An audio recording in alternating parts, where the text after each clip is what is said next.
அமெரிக்கால great depression காலம் அப்படின்னு ஒரு காலம் இருந்துச்சு. 1929 இருந்து 1939 வரைக்கும். அப்போ அந்த காலகட்டத்துல வேலை இழப்பு, ஒரே திண்டாட்டம் இருந்த காலகட்டம். அந்த காலகட்டத்துல நடக்கிற கதை தான் இந்த கதை, ஆஃப் மைஸ் அண்ட் மென்.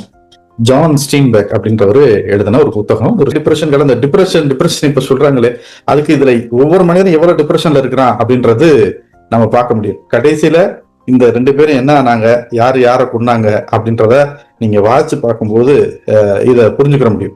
கருணை அப்படிங்கிறது ரொம்ப முக்கியமானது.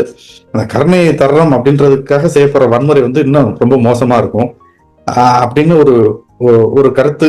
அந்த அன்பு அப்படிங்கிறதே என்ன அப்படின்றப்ப அது ஒரு பாதுகாப்பை கொடுக்குதா, இல்ல ஒரு மரணத்தின் மூலம் ஒரு விடுதலையை கொடுக்குதா அப்படின்ற மாதிரி ஒரு கேள்வியை நமக்கு முன்வைக்கிற ஒரு நாவல் தான் ஆஃப் மைஸ் அண்ட் மென் அப்படின்ற ஒரு நாவல்.